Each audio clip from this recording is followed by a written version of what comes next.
Hello everyone, welcome back to our channel.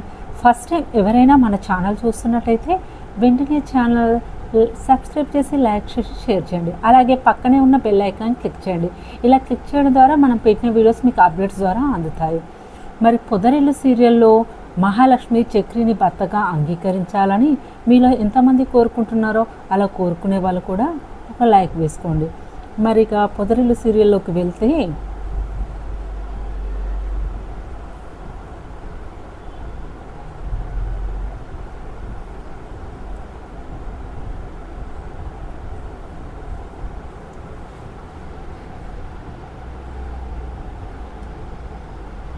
ఇక మాధవకైతే పెళ్లి చూపులు ఏర్పాటు చేస్తారు. ఇక మహాలక్ష్మి చక్రిని, ఇటు కన్నాను, కేశవాను అందరిని పిచ్చి తిట్లు తిట్టి ఇక పెళ్ళిళ్ళ గురించి మాట్లాడి ఓకే చెప్పిస్తుంది. ఇక పెళ్ళిళ్ళ బ్రోకర్కి మాట్లాడాము, ఇక మరి ఇక జాతకం మాత్రమే ఉంది, జాతకం చూసి బయట పెడితే అయిపోతుంది అని మాట్లాడుతుంది. అయితే ఎందుకు అని అడిగితే ఏదైనా జాతకంలో దోషం ఉంటే ఖచ్చితంగా మనం దాన్ని రిజర్వ్ చేసుకోవడానికి అవకాశం ఉంటుంది అని సరే అంటారు. కానీ జాతకం ఎక్కడుందో కానీ ఎవ్వరికీ తెలియదు. మరి నారాయణ అడిగితే ఇక నారాయణ ఇలా అంటాడు, జాతకం ఏ పెట్లో ఉందో తెలియదు అని అంటారు. ఇక అందరూ కలిసి ఇల్లంతా వెతుకుతూ ఉంటారు. ఇక వెతుకుతూ ఉంటారు, కానీ జాతకం అనేది ఎక్కడ దొరకదు. ఇక సరేనని చెప్పి ఎంత వెతికినా అసలు జాతకం దొరకదు. ఇక ఇది ఇలా కాదని చెప్పేసి నారాయణ ఆగుతున్న బాటిల్ని తీసి దాపెడుతుంది. నువ్వు జాతకం చూసి పెడితే నీకు ఈ బాటిల్ నేను ఇస్తాను, ఈ బాటిల్ దొరుకుతుంది, అయితే ఫస్ట్ నువ్వు వెళ్ళి జాతకం చూడాలి బాటిల్ కావాలంటే అంటే ఇక అప్పుడు వెళ్ళి నారాయణ ఇల్లంతా వెతుకుతూ ఒక పెట్టెల జాతకాలు చూస్తూ ఉంటారు. ఇక ఒక పెట్టెలో జాతకాలు తీసి రెడ్ కలర్లో ఉంటుంది, తీసి ఇందులో 4 జాతకాలు ఉన్నాయి అని అంటుంది. ఇక జాతకం తీసుకొని ఇక నెక్స్ట్ డే ఉదయానికి అందరూ పెళ్లి చూపులకు వెళ్తారు. ఇక అందరినీ రెడీ చేసి పెడుతుంది మహాలక్ష్మి. ఇక మహాలక్ష్మి పాటలు అంతా ఇంత ఉండయి, అందరినీ రెడీ చేసి పెడతారు. కాకుంటే పెళ్లి చూపులు ఏర్పాటు చేస్తారు. కానీ ఆ పెళ్లి చూపులు వచ్చే అతని తండ్రికి జాతకాల పిచ్చి ఉంటుంది, మామూలు పిచ్చి ఉండదు, మొత్తం జాతకాల పిచ్చి ఉంటుంది. ఇక పంతులు గారు అంటారు, అమ్మాయి జాతకం బాగుంది కానీ అబ్బాయి జాతకం ఇవ్వండి అని పంతులు గారు అంటారు. సరే అని జాతకం తీసుకొస్తారు. ఇక పంతులు గారు ఇలా అంటారు, మాధవ ఇంట్లో ఉన్నంతకాలం ఇంట్లో ఎవరికి పెళ్ళి కాదు, ఈ ఇంట్లో కూడా ఎవరు సంతోషంగా ఉండరు అని చెప్తూ ఉంటారు. ఇక అందరూ అలా చెప్పేసరికి షాక్లో ఉంటారు. అసలు ఏంటిది, ఎందుకు ఇలా అంటున్నారు, ఏమీ అర్థం కాదు. అయితే ఎందుకు మాట్లాడుతున్నారు ఇలా అంటే, నేను ఉన్న వాస్తవం చెప్తున్నానమ్మా, ఈ మాధవ జాతకంలో పెళ్లి చేసుకున్నా కూడా ఇంట్లో ఎవరు ఉండరు, ఇతని పెళ్ళి కూడా జరగదు, ఇతని జాతకం వల్ల ఇంట్లో ఆడవాళ్ళు కూడా ఉండరు, ఎవరి జాతకంలో దోషం లేదు, ఇంటికి పెద్దవాడైనా మాధవ జాతకంలో మాత్రమే దోషం ఉందమ్మా అంటాడు. ఇక పంతులు గారు మాట్లాడతారు, ఇక అలా వెళ్ళిపోతారు. ఇక అప్పుడు కేశవ వాళ్ళు అంటారు, ఇదేం పట్టించుకోకన్నా, వాళ్ళు ఏదో చెప్పేసి వెళ్తూ ఉంటారు, నువ్వేం పట్టించుకోకు అని ఇక మాధవ ఇదే విషయాన్ని ఆలోచిస్తూ ఉంటాడు. ఇక మాధవ అందరూ నిద్రపోయిన తర్వాత నా తమ్ముళ్ళు బాగుండాలనుకుంటే నేను ఇంట్లోకి వెళ్ళిపోవాలి, ఇదే జరిగి తీరాలి అని మాధవ ఆలోచిస్తూ ఉంటాడు. ఇక ఏం చేయాలని అర్థం కాక ఇక మాధవ ఇంట్లో నుంచి బయలుదేరి బయటకు వెళ్ళిపోతాడు. ఇక బ్యాగ్ తీసుకొని వెళ్ళిపోతాడు. ఇక అలా వెళ్ళిపోయిన మాధవ ఒక ఉత్తరం రాసిపోతాడు, నేను ఇంట్లో ఉంటే మీరు ఎవరు సంతోషంగా ఉండరు, నేను ఇంట్లో నుంచి బయటికి వెళ్తే మీరు అందరూ సంతోషంగా ఉంటారు, అందుకే నేను ఇల్లు వదిలిపెట్టి వెళ్తున్నాను, నా తమ్ముళ్ళు చాలా సంతోషంగా ఉండడమే నాకు కావాలి, నా గురించి మీరు ఎవరు బాధపడొద్దు, మీ జీవితాలు బాగుంటే ఎక్కడున్నా కూడా నేను సంతోషంగా ఉంటాను, నా కోసం మీరెవరు వెతక్కండి అని మాధవ అని లెటర్ రాసిపెట్టి వెళ్తాడు. ఇంకా చూసిన అందరూ చాలా బాధపడుతూ ఉంటారు. ఇక మహాలక్ష్మి చదివి పెద్దకి అనవసరంగా ఈ పెళ్లి సంబంధం చూసాం, వాళ్ళు వస్తేనే ఇలా జరిగింది, వాళ్ళు రాకుండా ఉంటే ఈ గీతకం అని చదివి ఉండేవారు కాదు, ఇది జరిగేది కాదు అంటారు. అప్పుడు చక్రి అంటారు, అదేంటి నువ్వే కదా మీ అన్నయ్య గురించి ఆలోచించలేదు, పట్టించుకోవట్లేదు, అది ఇదని మా మీద మాట్లాడావు, నీ వల్లనే కదా ఇప్పుడు మేము పట్టించుకొని పెళ్లి సంబంధం చూసాము అంటే ఇప్పుడు మహాలక్ష్మి అంటుంది, ఏంటి అంటే మీ అన్నయ్యనే నా వల్ల ఇల్లు వదిలిపెట్టి వెళ్ళిపోయారా, చెప్పండి ఇప్పుడు నేను చేపట్టుకే వెళ్ళిపోయాడని మహాలక్ష్మి అంటుంది. అప్పుడు నారాయణ అంటాడు, మీరు ఎందుకు గొడవ పెట్టుకుంటున్నారంటే మీ అబ్బాయి అనేది ఎలా ఉంది, నా వల్లనే వెళ్ళిపోయినట్టుంది అనగా, సరే పదండి మనిషి దిక్కు కలిసి వెతుకుదామని మనిషి సైడ్ పోయి అందరు వెళ్ళి మాధవాన్ని వెతకడం స్టార్ట్ చేస్తారు. కానీ మాధవ ఎక్కడ వెతికినా ఎటు వెళ్ళినా మాధవ దొరకడు. ఇది కాకుండా బన్సీ వాళ్ళ ఇంటికి వెళ్తారు. అయితే నేను మాధవ అన్న ఫోను మార్నింగ్ నుంచి కాల్ చేస్తున్నాను, ఈరోజు నేను పనికి రావడం లేదని చెప్దామని కాల్ చేస్తున్నాను, కానీ కాల్ మాత్రం కనెక్ట్ అవ్వట్లేదు. ఇంతలో మనిష అంటుంది, ఎక్కడికి వెళ్ళారు అని మనిష అవుతుంది. ఇక జరిగిందంతా వీళ్ళు పూసగుట్టినట్టు చెప్తారు. అలా చెప్పగానే బన్సీ, అమ్మో ఇలా జరిగిందా, మాధవ్ అన్నయ్య పెళ్లి చూపులు అరేంజ్ చేశారని అన్నయ్య కూడా తెలియదు, మేము సడన్గా అరేంజ్ చేసామనగానే ఇక సరే అని మనిషి దిక్కు వెతుకుతూ ఉంటారు. మనిష వీళ్ళందరూ కలిసి మనిషి సైడ్ టీకే భయ అని మనిషి సైడ్ వెతుకుతూ ఉంటారు. కానీ ఎక్కడ వెతికినా మాధవ మాత్రం కనిపించాడు, వీళ్ళెవరికి దొరకడు. ఇక కన్నా ఎప్పుడు కూర్చునే చోటుకి వెళ్ళి కన్నా వెతుకుతాడు. అన్న ఎక్కడున్నావన్నా, రా అన్నా, నేను ఒక్కడిని ఇక్కడ కూర్చొని ఏడ్చేవాడివి, కానీ అన్న నువ్వు నా కోసమైనా రా అన్నా, నువ్వు లేకుంటే నాకు బాధ అవుతుంది అన్నా, నువ్వు లేకుంటే ఎవరు ఉంటారన్నా, నువ్వు లేకుంటే నేను ఉండలేనన్నా అని కన్నా ఏడుస్తూ ఉంటాడు. ఇక మొత్తం వెతికిన చక్రి కేశవ కన్నా ఇక షాక్ అయ్యి కన్నా ఏడ్చి చూసి, అరే కన్నా ఎక్కడికి వెళ్ళినా అన్న వచ్చేస్తాడు, ఏడవకురా, నువ్వు కంగారు పడకు, అన్నయ్య లేకుంటే మనం ఉండలేమని తెలుసు కదా, ఎక్కడికి వెళ్ళినా వచ్చేస్తాడు, పద ఇంటికి అని ఇంటికి అందరు వెళ్తారు. ఇక ఇంటికి వెళ్ళినా కూడా మాధవకి సంబంధించిన ఏ విషయం తెలియదు. కానీ బన్సీ వాళ్ళు కూడా ఇంటికి వస్తారు. ఎందుకు మాధవ్ అన్నయ్య ఇలాంటి నిర్ణయం తీసుకున్నాడు, జాతక దోషం ఉంటే పంతులు గారు ఏదో చెప్తే ఇలా నిర్ణయం తీసుకోవాలా, పెళ్లి సంబంధం గురించి ఇలా ఇంట్లోకి వెళ్ళిపోవాలా, ఒకవేళ మాధవ్ అన్నకి అలా దోషం ఉంటే నా చెల్లిని మనిషి అనిచ్చి పెళ్లి చేసేవాడిని కాదు కదా, ఇద్దరు సంతోషంగా ఉండేవాళ్ళు, ఇంట్లోకి వెళ్ళి అనవసరంగా వెళ్ళిపోయాడు అని బన్సీ అంటారు. అంటే ఈ ఆలోచన ముందొచ్చి ఉంటే అయిపోవు, సపరేట్గా ఇచ్చి పెళ్లి చేద్దాము, ఇలా జరిగి ఉండేది కాదని చాలా బాధపడుతూ ఉంటారు. ఇక తెల్లారిపోతుంది. ఇక తెల్లారగానే రోజు మాధవ కాఫీ టిఫిన్లు చేసే అలవాటుగా అందరూ అంటారు, అన్నయ్య కాఫీ, అన్నయ్య టిఫిన్, పెద్ద బాక్స్ రెడీనా అని మనిషి ఒక దిక్కు అంటూ ఉంటారు, అందరూ అంటూ ఉంటారు. కానీ వంటగదిలో రెస్పాన్స్ అనేది ఉండదు, ఎందుకంటే మాధవ ఇంట్లో నుంచి వెళ్ళిపోయాడు కదా, అది గ్రహించక వీళ్ళు అలానే పిలుస్తుంటారు. ఇక చేసేదేం లేక ఇక మహాలక్ష్మి లేచి వంటగదిలోకి వెళ్ళి మహాలక్ష్మి వంట చేసి టిఫిన్లు చేసి పెట్టినా కూడా ఎవ్వరూ తినరు, అలానే డల్గా ఉంటారు, మాధవ లేడని బాధపడుతూ ఉంటారు. ఇక పెట్టిన టిఫిన్ కాఫీ అలానే ఉంటుంది. ఇక మహాలక్ష్మి అంటుంది, ఇలా కూర్చోవడం వల్ల ఎలాంటి ఉపయోగం లేదు, పెద్ద గురించి మనం కంప్లైంట్ ఇద్దాం పోలీస్ స్టేషన్లో. అంటే ఏం మాట్లాడుతున్నావు అమ్మా అని అంటారు.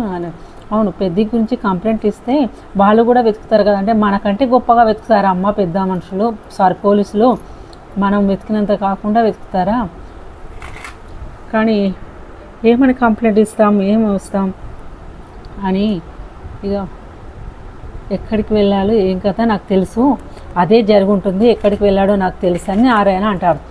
ఎక్కడికి వెళ్ళాడు, అక్కడికే వెళ్ళి ఉంటాడు, ఎక్కడికి వెళ్ళాడు పెద్ద, ఇక్కడికి వెళ్ళాడో మీకు తెలుసా, ఆయన చెప్పడం లేదా, ఎక్కడికి వెళ్తాడో కూడా మీకు తెలుసా, కానీ చెప్పడం లేదు మీరు అనగా, అప్పుడు నారాయణ తెలుసు అంటారు.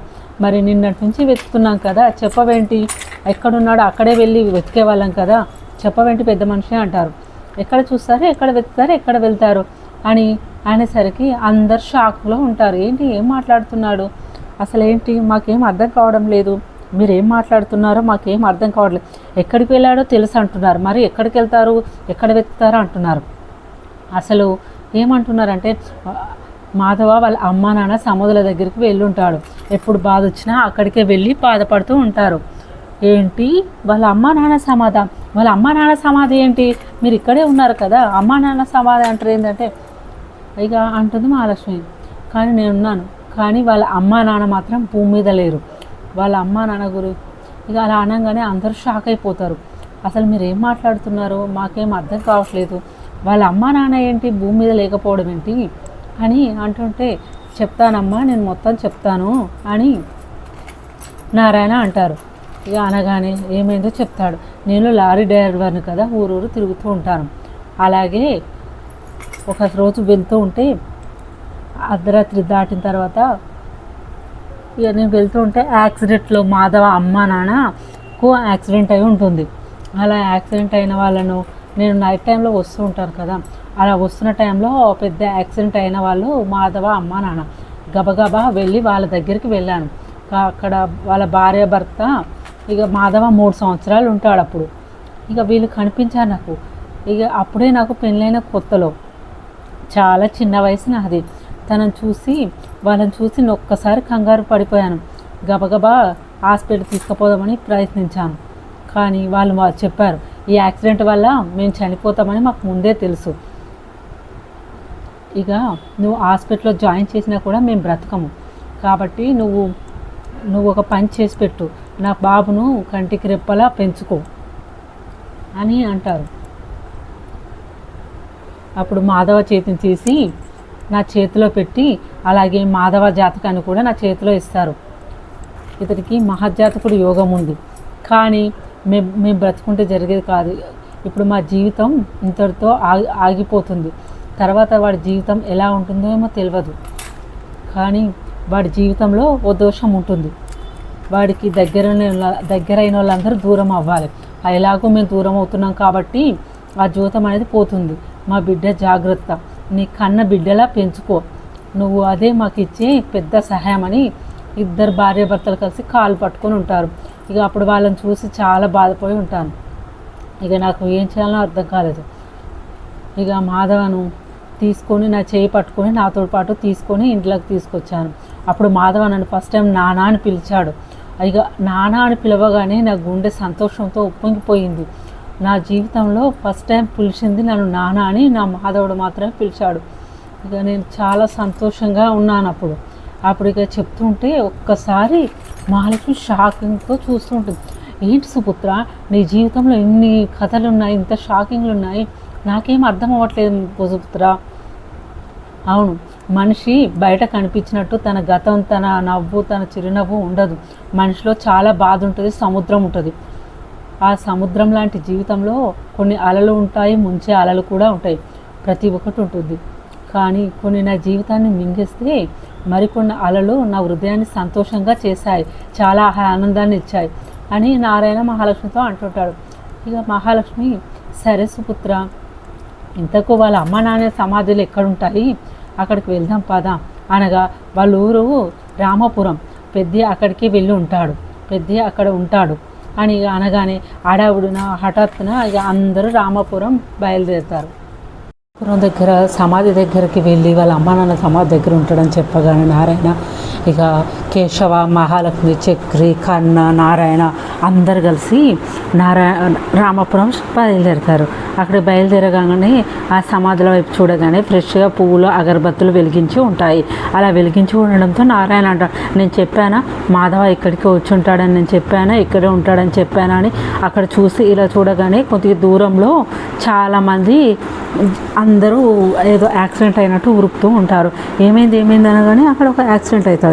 ఇక మాధవ తల్లిదండ్రికి పూజ చేసి ఇలా అంటాడు, నేను ఉండడం వల్ల ఎలాంటి ప్రయోజనం లేదు, మీరు పోయాక నా దోషం అనేది పోతుందని చెప్పారు కదా, కానీ నేను ఉండడం వల్ల వాళ్ళ ఇంట్లో సంతోషం అనేది లేదు, వాళ్ళ హ్యాపీగా ఉండడం లేదు, నేను దూరం అయితే తప్ప వాళ్ళ ఇంట్లో సంతోషంగా ఉండరు, నేను చావడం ఒకటే మార్గము అని వాళ్ళ అమ్మానాన్నలతో చెప్పుకుంటూ ఏడుస్తూ పెద్ది అటువైపు వస్తున్న లారీ దగ్గరికి వెళ్ళి లారీ కింద పడిపోతాడు.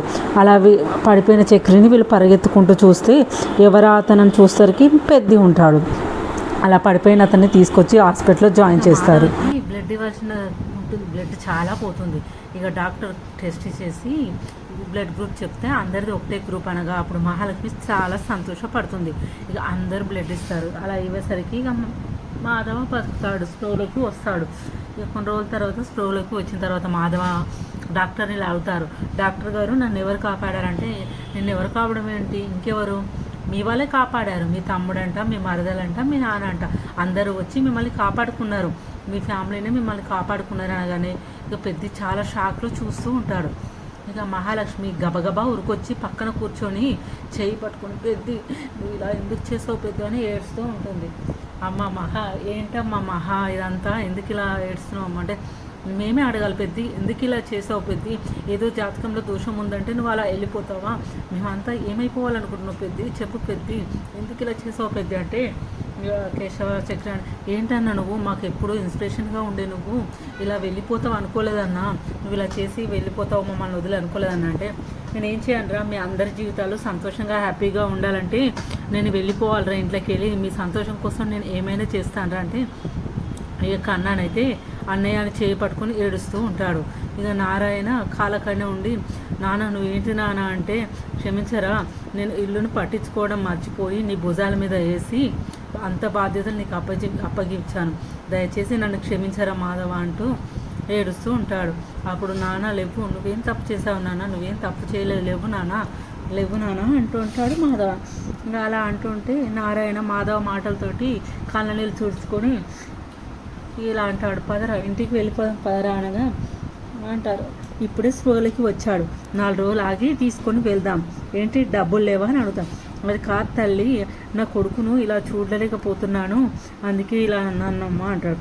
ఇక చక్రి, కేశవ, కన్నా ముగ్గురు అందరూ, అన్న నువ్వు చాలా గ్రేట్ అన్న, నువ్వు చాలా ఇక పెద్ద అలా అంటుంటే నారాయణ ఇలా అంటాడు, తప్పైందిరా మాధవ, ఉన్నదంతా నీ భుజాల పైన వేసి నేను తప్పు చేశానురా, నన్ను క్షమించరా మాధవ, నన్ను క్షమించరా అని చాలా ఏడుస్తూ ఉంటాడు.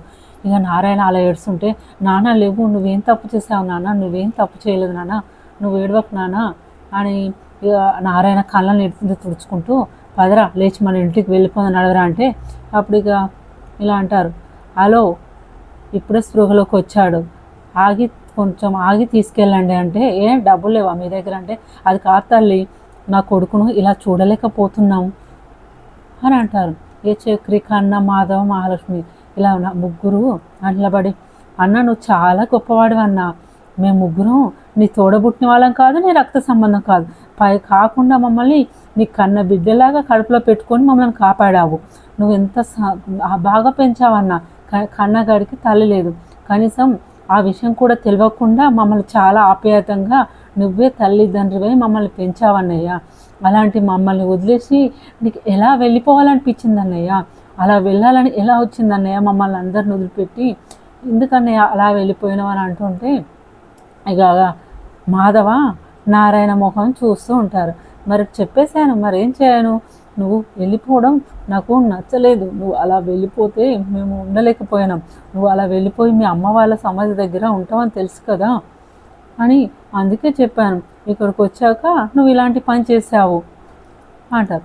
ఏంట్రా నువ్వు అలా చేస్తే నేనేమైపోవాలి, ఈ ముగ్గురు నేను ఎలా చూసుకోవాలి అని అంటారు.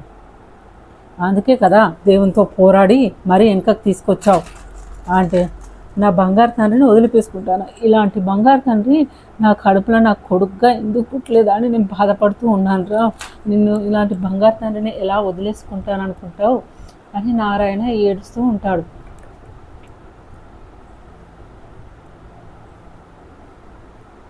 ఇలా పెద్దకి యాక్సిడెంట్ అవ్వడం, మరి వీళ్ళు తీసుకురావడం, పెద్ద విషయం తెలవడం, అందరూ షాక్లో ఉండడం, ఇక యాక్సిడెంట్ అవ్వడం వల్ల పెద్ద విషయం అనేది తెలుస్తుంది వీళ్ళందరికీ.